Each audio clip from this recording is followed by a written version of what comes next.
खुलुमबाय। गिबियावनो 2024 इंराजि मायथाइ आरो मागो दमासि फोरबोनि बनरगाव दखरा दुलाराय बर' फरायसा आफादनि जानानै नोंथांमोन बयनिसिमबो गाहाम हामलायनायखौ बावहरबाय। दा दिनैहाय जोङो माखासे बाथ्राफोरखौ लानानै सानैसो इउटुबार बिथांमोननि हेंथायै जोङो माखासे बाथ्राफोरखौ जोङो बुंनो थाखाय दिनै जोङो थांखि जादों। बनरगाव दखरा दुलाराय बर' फरायसा आफाद हिसाबै जोङो बिथांमोननि माखासे भिडिअफोरखौ जोङो नुबाय थादों। सानैसो जायफोर इउटुबार बिथांमोनखौ दा थांनाय 14 थारिखआवहाय क'क्राझार जिल्ला दुलाराय बर' फरायसा आफादनि दैदेननायाव जोंनि जेनाखि थान्दै जख'न्थाइ कसुगाव जलायस्रियाव जानाय बावहायो जोंनि एबसु नि दैदेननायावहाय हानजा सुरनाय हाबाफारि लानाय जादोंमोन आरो बे हानजा सुरनाय हाबाफारियाव बावहाय माखासे निसा बेसादफोरखौ गारनायनि थाखाय बाथ्राफोर बुंनाय जादोंमोन। दा बेखौ लानानै एनिथिं एमजे बिथां आरो गेरेमसा बिसोर सानै इउटुबार बिथांमोनहा जोंनि एबसुनि आफादगिरि दिपेन बर' सारखौ लानानै आरो जोंनि हानजा सुरनायखौ लानानै गोबांथार बाथ्रा बुंनायखौ जोङो नुनो मोनबाय थादों। दा बेवहाय जों बेखौनो बुंनो नागिरदों, एबसुआ हारिनि सिनायथि थामोनथा आरो रैखाथिखौ लानानै खामानि मावगासिनो दङ। एबसुआ हारियाव खौसेथिनि थाखाय खामानि मावगासिनो दङ।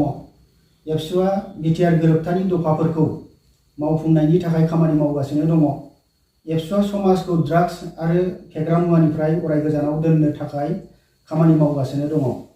दा बेबायदि समाव एनिथिं एमजे आरो गेरेमसा बसुमतारी इउटुबार सानैया एबसुखौ जानला मोनला बखिलाबाय थानाय बा बुंनाय खौ एबसुआ आरोबाव सह्य खालामनानै थानायनि बावहाय सिमा बारबाय।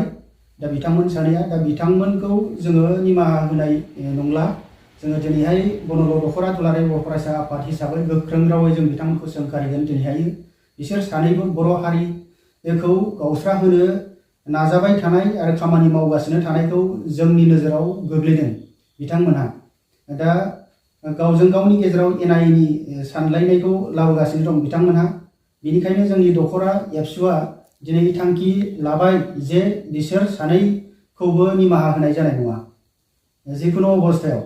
दा नांगौब्ला हारिनि थाखाय जोङो केस जानांगौबा केसबो जागोन आरो जेलाव थांनांगौबा जेलाव थांनोबो जोङो रेडि थियारिसै। आरो बेनि गेजेराव माबाफोर जुदि जाथाय जायोब्ला बेयाव दखरा एबसुआ जेबो दाय थानाय नङा। बेनि दायनिगिरिया खुद बे सानै मानसिया जागोन इउटुबार बिथांमोना। दा बेवहाय बिथांमोन सानैया गावसिनि गामिफ्राव माबायदि खामानि मावबोदों उन्दैनिफ्राय, इउनिटआव थानानै खामानि मावबोदोंना मावबोआखै, न'खरनि जाथि बंस' बाय बाहागि बिमा बिफा सिनायनो रोङै बे सानै इउटुबारा जाथियाव गुलाय गुजाय लाबोबाय थानायखौ जों माब्लाबाबो सह्य खालामनाय नंला। दा बेनिखायनो बिथांमोनहा बन्द' खालामनांगौ बेफोरबायदि जानला मोनला खोथा बुंबाय थानायखौ। पार्टि खालामनोबा पार्टि खालामथों। हारिनि सिनस्रि हारिनि थाखाय खामानि मावबाय थानाय एबसु बायदि आफादखौ सोंखारिनायनि बिथांमोनहा अधिकारखौ बबेहाय मोनदों? दिनैहाय 24 घन्टा दुलाराय बर' फरायसा आफादनि मावथि दैदेनगिरि बिबानगिरि बिथांमोनहा जाथिनि थाखाय हारिनि थाखाय खामानि मावगासिनो दङ। बिथांमोन बायदि सानैया माब्लाबा जाथि आरो हारिनि न'खरनि गामिनि ओनसोलनि माबा मोनसे बेबायदि खामानिफ्राव बिथांमोनहा बिबान लादोंना, दायित्व लादोंना? गामियाव बिथांमोनखौ माबायदि सिक्रिटि होयो? बिथांमोन सानैया न'खरनि बिमा बिफानि खोथाफोरखौ माबायदि मानियो, माबोरै सोलियो, मारै जायो, मारै थायो? जाय मानसिफ्रा दिनै रावखौबो सिनायनो रोङा बेफोरबायदि मानसिफोरखौ लानानै जाथियाव जोंहा जेबो जाया। दिनै एबसुआ जुदि सानसे गैयाब्ला जाथिया मा अबस्थायाव जागोन बिथांमोनहा बे बाथ्राखौ सानदोंना सानाखै?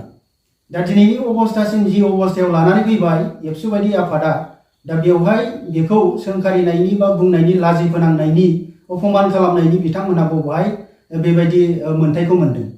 दिनैथ' आं बुंगोन जे बिथांमोन बायदि सानैया जाथियाव गैयाब्लाबो थायाब्लाबो जोंहा हारियाव जेबो खहा जाया। दा बेनिखायनो बिथांमोनहा जुदि हारिखौ मोजां मोननाय जुदि बिथांमोननाव गोसो गैयाब्ला बिथांमोनहा बर'खौ एंगारनानै गुबुन हारि जाहैयो ना मायो हाबाय जेबो बुंनांगौ गैयासो होनना आं बुङो।